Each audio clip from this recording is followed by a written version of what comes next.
করা গেছে, সে সরাসরি গুলি করতে শুধু না, ভবনে আগুন লাগাতে পর্যন্ত অনুমতি দিয়েছে। এরপর সেটা হলো বিচারিক কাঠগড়ায় দাঁড়া। সে যদি মনে করে তার সাথে জাস্টিস হয় নাই, তাহলে সে আন্তর্জাতিক অপরাধ আদালতে যাক। কিন্তু যেই দেশ তার বাপে বানাইছে, যেই মুক্তিযুদ্ধ তার পার্টি করছে, আর যেই উন্নয়ন সে দিছে, এরপরেও তাহলে তার এখানে আসতে এত ভয় কিসে? আপনাদেরকে বলতে চাই, হাজার হাজার কোটি টাকা যে আওয়ামী লীগ পাচার করেছে গত 15 বছরে সিঙ্গাপুর, মালয়েশিয়ার মতো দেশে, আপনারা ভাবেন হাউজিং ব্যবসা সব বাংলাদেশে আওয়ামী লীগের গুন্ডাগুলো দখল করেছে। কানাডা, আমেরিকা, অস্ট্রেলিয়া বেগম পাড়া বানিয়েছে। এত টাকা কামাই করেছে যে এইখান থেকে আওয়ামী লীগের থার্ড লেয়ারের নেতারা সিঙ্গাপুরে 1 বছর ধরে হোটেলে থাকে আর খায় আর ঘুমায়, তবুও তাদের টাকা পয়সা শেষ হয় না।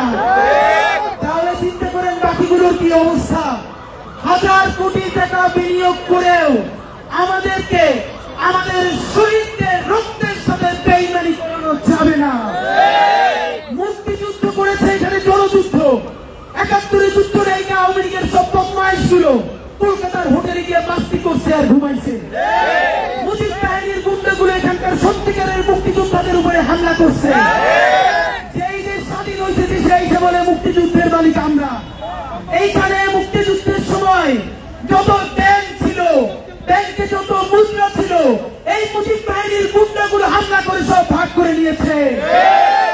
এরপরে সেই অস্ত্রগুলো তারা রাষ্ট্রীয় কোষাগারে জমা দেয় নাই। 74-75 পর্যন্ত সেই অস্ত্র দেখিয়ে ধর্ষণ করেছে, গুম করেছে, খুন করেছে। 74-75-এর যে দুর্ভিক্ষ, সেই দুর্ভিক্ষর গল্পেও বাংলাদেশের ইতিহাস থেকে তারা গুম করে দিয়েছে। আপনাদেরকে বলি, আওয়ামী লীগের রাজনীতি মানেই আগুনের রাজনীতি। বাংলাদেশ আওয়ামী লীগ কোন রাজনীতি করতে পারে নাই। 96-কে যখন সে আন্দোলনের নামে অরাজকতা করেছে, বিআরটিসি ডাবল ডেকার বাসে গান পাউডার দিয়ে প্রকাশ্য দিবালোকে মানুষকে জ্বালাই দিচ্ছে। এরপরে হরতালের নামে জ্বালাও পোড়াও যত করেছে, গত 15 বছরে বাংলাদেশের বিরোধী দল যত আন্দোলন করেছে, প্রত্যেকটাই পঙ্কজ দেবনাথের বিহঙ্গ নিজেদের গাড়িতে নিজের আগুন লাগাইয়া, তারপরে অগ্নি সন্ত্রাস নাম দিয়েছে। দেখেন মিডিয়ার ভাইরা রাগ করেন না, আপনারা জানতেন, তবুও আওয়ামী লীগের গাড়িতে আপনারা লিখতেন বিএনপির অগ্নি সন্ত্রাস, জামাতের অগ্নি সন্ত্রাস। হেফাজতের রাতে রক্তের নদী বসাই দেওয়া হয়েছে, গুলি কইরা লাশগুলো পর্যন্ত গুম করে ফেলা হয়েছে।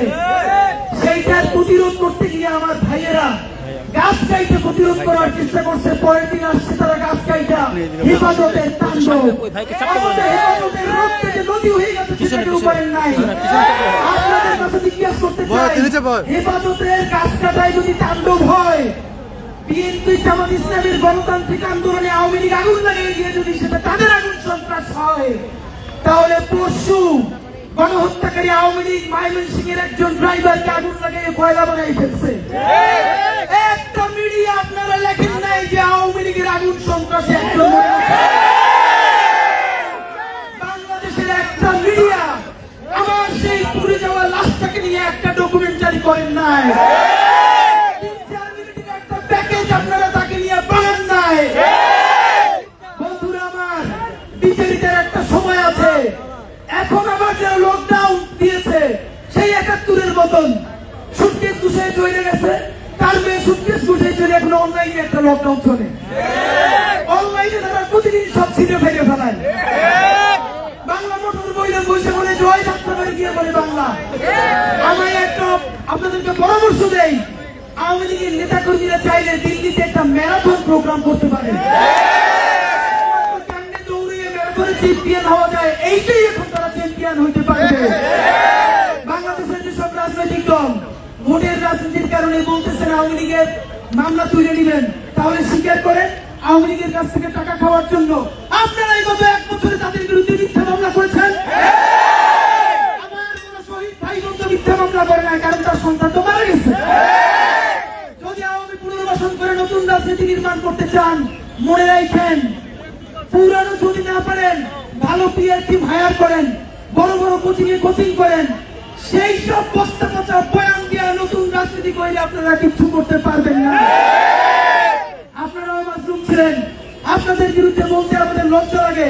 যদি 5 বছরের ক্ষমতার বয়ে সেটা যদি বিএনপি হয়, জামাত ইসলামী হয়, যে কোনো দল হয়, যদি বাংলাদেশকে বেঁচে দেওয়ার চিন্তা করেন, আপনারা যে কোন দেশে যাবেন, ইন্ডিয়ায় তো যাইতে পারবেন না, পাকিস্তানের সাথেও সীমান্ত নাই, বঙ্গোপসাগর ছাড়া কিন্তু আপনাদের আর কোনো গতি নেই। বন্ধুরা আমার, আপনাদেরকে বলতে চাই, অনেকে বলে আমরা এখন বলবে আমার মনে করাই দেয়, আমরা কিন্তু 32 নম্বর রাস্তা যাইতে বলছি, কিন্তু এই যে সুশীল লোকজন যে ওইখানে শহীদ পরিবার গিয়ে ঈদ খুঁজে নিয়ে আসছে, আমাদের ক্লাবের আবার বলছে খুলনা ট্রাই করেন, ওইখানে কিন্তু ময়লা পড়ে থাকতে পারবে না, বিরাট ব্যাপার। আপনাদেরকে একটা কথা বলতে চাই, এই সুশীলের একজনও কি বলছে এইরকম গণহত্যা কইরা ওইখানে বৈশা দিয়ে এখনো কষাই গাড়ি দিয়ে হুমকি ধামকি দেয়, তার বিরুদ্ধে কয়জন সুশীল এখন পর্যন্ত দিস্তা কলম লিখছে? সেইটা লিখতে পারেন না। আর আমার শহীদ পরিবার এখন পর্যন্ত কোনো বিচার পায় না। আর সে যদি ওই উস্কানের প্রতিবাদে ওইখানে একটা ঈদ খুঁজে নিয়ে এসে নিজের শান্তি দিতে পারে, সেইটারে মব বলেন না। এখন যেই ভাষায় গাড়ি দেওয়া লাগে, তবে করছি সামনে ইলেকশন করবো, এই জন্য দিতে পারতেছি না। বন্ধুরা আমার, আপনাদেরকে আজকে একটা কথা বলি, যেহেতু আওয়ামী লীগ এই কথাটাও বলতে পারে যে আমরা এখানে বসে রয়েছি, এখন আমরা আওয়ামী লীগের হেডকোয়ার্টারে যাবো। তো আর কিছু করতে পারবেন না, অত বড় বিল্ডিং এ কারো শীর্ষে চাপাই রেখেন ওই পর্যন্ত। 10 মিনিট যাত্রা বিরতি পাবেন ওখানে ইনশাআল্লাহ। এখানে এসে লাঞ্চ করবো। একটা রিস্কি কথা বলি, গত 3 দিন ধরে বিভিন্ন গুরুত্বপূর্ণ মাধ্যম থেকে আমাকে বলা হয়েছে আমি যেন খুব সাবধানে থাকি। একজনকে যদি টার্গেট করা হয়, সেটাকে আমাকে টার্গেট করা হয়েছে। আমাকে বলা হয়েছে গত 2 দিনের মধ্যে যেন আমি সন্ধ্যায় বাসায় ফিরি। আমি শুধু বলেছিলাম আমি যেখানে যাই আর না যাই, আমি ডাক দিলে তো 10টা মিডিয়া আসে, আমি ডাক দিলে 20 জন লোক আসে, আমার যে আপনারা নিরাপদ থাকতে বলেন। আজকে যদি বিশাল একটা গণহত্যা হয়, আমি বিশ্বাস করি আমি কোনো অ্যাসাইলাম চাইলে হয়তো আমি পাবো, কিন্তু যে ভ্যানওয়ালা, সবজিওয়ালা, যে মাদ্রাসার শিক্ষার্থী চিরতরে মারা গিয়ে তার বাবা মা তার সন্তানকে হারিয়ে অসহায় হয়ে গেছে, সে মনে এম্বাসিতে অ্যাসাইলাম চাইবে বলেন? আমাকে অনেকে বলে আমাদেরকে তোমরা বেশি ইমোশনাল। ভাই, প্র্যাকটিক্যাল যদি হইতাম তাইলে এতদিনে উপদেষ্টা বা অন্যান্য চাঁদাবাজি অথবা সচিবালয়ের সামনে ঘুরঘুর করতাম। বলতে পারে 1টা টাকা ধরি না, 1টা টাকার কাছে যাই না। শহীদদের রক্তের সাথে আমাদের জীবনের বিনিময়ে যদি ইনসাফ আইনা দেওয়া লাগে, সেই ইনসাফ আইনা দিয়ে আমরা একটা গ্রেট মৃত্যু চাই। বন্ধুরা আমার, সামনের ইলেকশন শুরু, সামনের ইলেকশন শেষ না।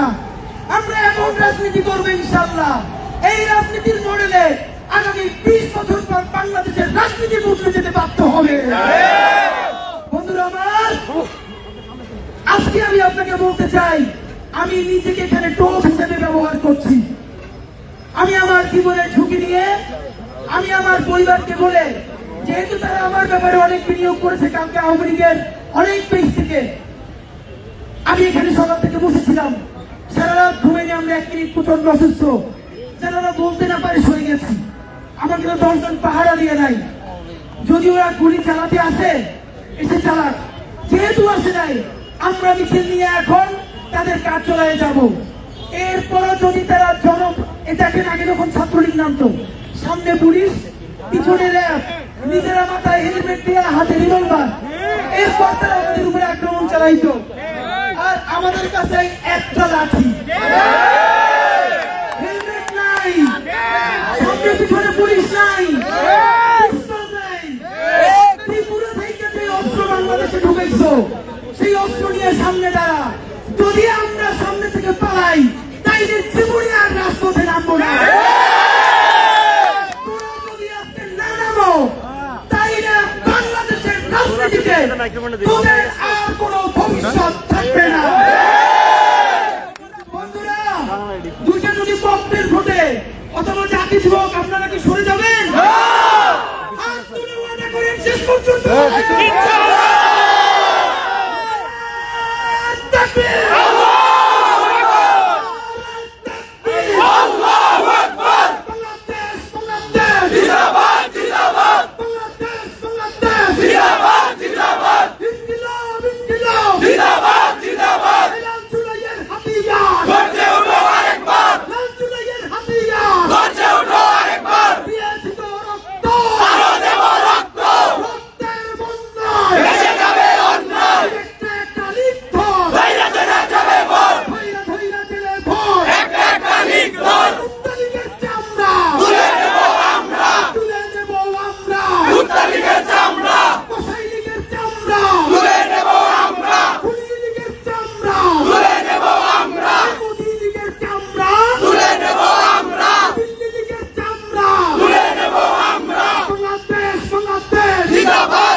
করার চেষ্টা করে শুধু দুই হাত ধরে রাখবেন, বাকিটা সিদ্ধান্ত আমাদের এখন এই মুহূর্তে শরীফ ওসমান হাদীর বক্তব্যের ভিতর দিয়ে শুরু হচ্ছে আজকে ইনকিলাব মঞ্চের আওয়ামী প্রতিরোধের যে মিছিল, সেই মিছিল। এবং প্রত্যেকেই কিন্তু বলা যায় যে মিছিলে লাঠি হাতে নিয়ে অবস্থান নিয়েছিলেন, কারণ শরীফ ওসমান হাদী আগেই আহ্বান জানিয়েছিলেন যে প্রত্যেকেই লাঠি নিয়ে আসতে, প্রত্যেকের হাতে লাঠি থাকবে এবং লাঠি তাদের একমাত্র হাতিয়ার হিসেবে ঘোষণা করেছেন এবং কোনো আগ্নেয়াস্ত্র নয়, তারা প্রত্যেকেই এই লাঠির দিয়েই মূলত এর জবাব দিতে চান। এখন শুরু হচ্ছে শরীফ ওসমান হাদীর বক্তব্যের পরপরই মূলত এখন এই যে মিছিল মূলত এখন জাদুঘর থেকে শুরু করে আওয়ামী লীগের কার্যালয়ের অভিমুখে রওনা হবে মিছিল।